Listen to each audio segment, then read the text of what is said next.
What's up, YouTube world? Jake here, episode 4. I want to continue deep diving into the PC, the Warrick Dunn PC. If you want to check out more, you can go to Instagram and see at Warrick Dunn PC, and you can see the full collection. Today, I want to focus on 1998. So, I'm going to do the top 10 Warrick Dunn cards in my collection from 1998. These are my opinions. There are cards that would make the list if I did have them, but I don't have them all. But I can guarantee these are some pretty cool cards. Also, if anybody sees that 98 credentials done, please let me know. So, without further ado, we're going to start with number 10. Number 10 is the 1998 Fleer Ultra Platinum Medallion out of 98. So, Platinum Medallions probably have the best photography of any set in the 90s.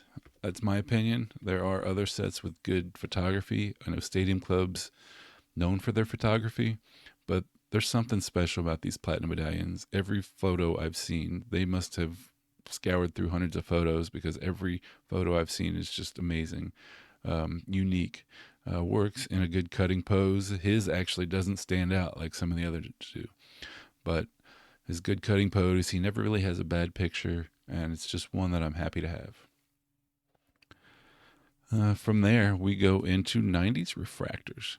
So there's something about the 90s refractors. There is more shine, depths of color. They're way better than anything that's made today. So this is the Centurion's refractor from Topps Finest. So 1998 Topps Finest Centurion's refractor out of 75. It's nothing more I can say, really. It's deep colors, the 90s shine to the max. Another cool pose for Warrick. Numbered out of 75. It just ticks all the boxes. So at number 9, I'm going to say the Centurion's refractor. There's nothing like 90s refractors. Like, you just can't go wrong with the deep color. Once they got past the greening, so they're one of my favorite cards. Even the easier to find are just beautiful in hand. So highly recommended if you don't want to spend on bigger dollars, or there's a bigger player you want but you want a less expensive card, you can pick up a Barry Sanders 90s refractor of an insert for a reasonable price. A numbered one, maybe not so much, but that's always something cool if you want to add that. From there, we go into one underrated set that I really like, and it's hard to catch this on camera. There we go. The glare. So this is 1998 Playoff Prestige SSD Hobby. So there's a hobby and there's a retail version. This is the hobby version, and it's the gold out of 25. I really like this set a lot. I actually like some of the other parallels as well. The 7-Eleven, which has a blue background. There's one with a red background, which is base. It's not a base, but it's the basic parallel, the first parallel. It's actually one of my favorite lower end cards there is. It's just beautiful. They did a great job on this set. Playoff deserves more credit for what they did. But this is the gold out of 25. So I have that at number 8. All right, so things are going to get interesting. This is Collector's Edge. Okay, why did you put Collector's Edge? Don't discount Collector's Edge. Collector's Edge has some really cool stuff. They were really innovative. The great thing about the 90s is the innovation. Every company pushed each other. That's why there's such unique stuff, serial numbered stuff. This particular one is the 1998 Collector's Edge Odyssey. Now, this is the single edge parallel, which is a 1 of 1. Yes, a 90s 1 of 1. So Collector's Edge had 3 parallels in the single edge. Let me rephrase that. Warrick has 3 cards in the single edge parallel, all 1 of 1s. There's a first quarter, a second quarter, and a third quarter. This is his second quarter variation. So anytime you can get a 1 of 1 from the 90s, I would jump on it, especially if it's your player. So lucky to have that in the collection. Shout out to Collector's Edge. All right, I'm going to turn it up a notch with the shine. Oh, yeah. Here we go. Bam. So, this is the 1998 Bowman's Best Atomic Refractor out of 100. Not the first atomic refractor, but if I'm not mistaken, the first cracked ice version. Now, I could be wrong. I'm not an expert. A lot of OGs know a lot more than me. I might misspeak, but it's the first one I can think of, and it is absolutely beautiful. Now, icing on the cake, somehow I managed to get a 10, a PSA 10. I'm not a grade snob. I just want a copy of the card from this air. As long as it doesn't look like complete trash, I want one. But having a 10 is icing on the cake, and I love this card. Whew. So take a deep breath. When I say there's some shine coming up, 1998 had some shine. Possibly my favorite standalone insert ever. This is the 1998 Fleer Tradition Playmakers Theater out of 100. No other parallels, one insert, 100 copies of each player. It has immaculate shine. The border, the foiling, everything on this card is absolutely beautiful. Warrick in his normal cut with the ball. Like I said, he doesn't have a bad pose. This is just max 90s shine. This is what the 90s is all about. Again, the ornate bordering. I love this card. This is one that will be with me forever. All right. This is another how the heck did I get this card? This is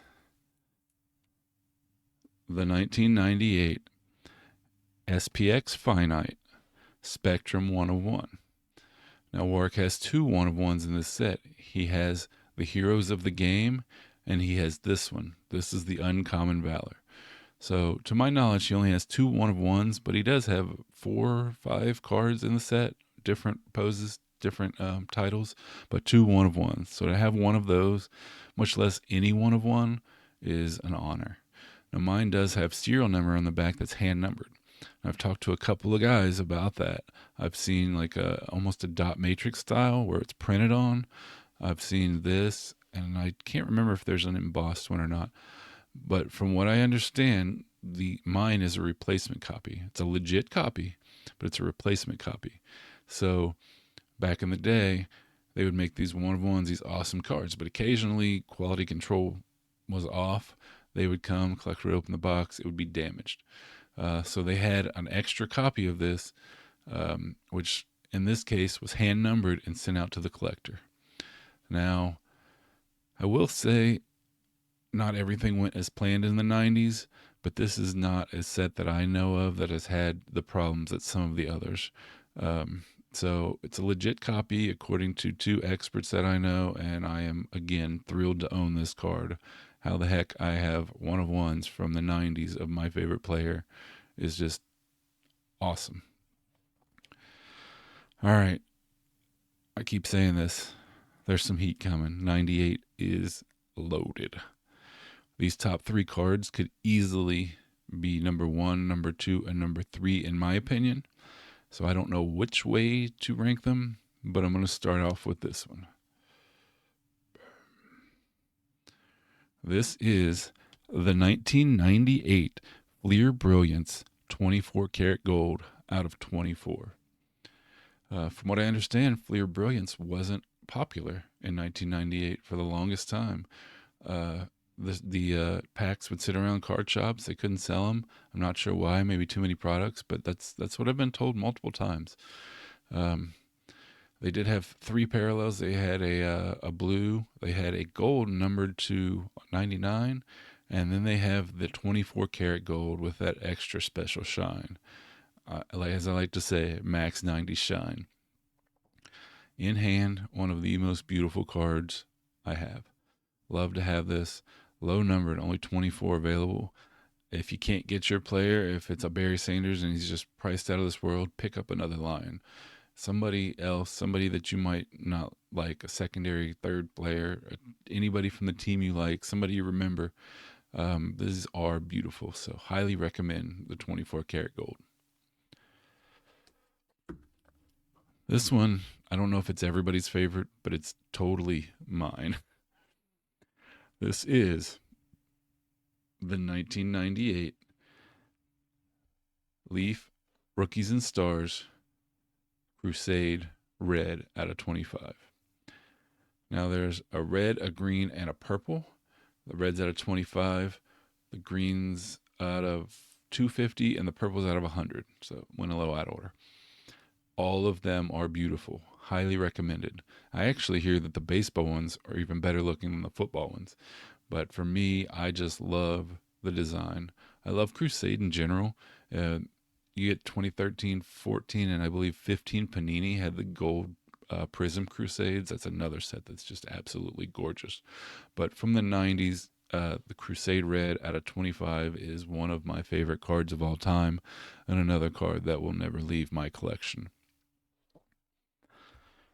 And to the number one, like I said, these three could have been rotated, but this one,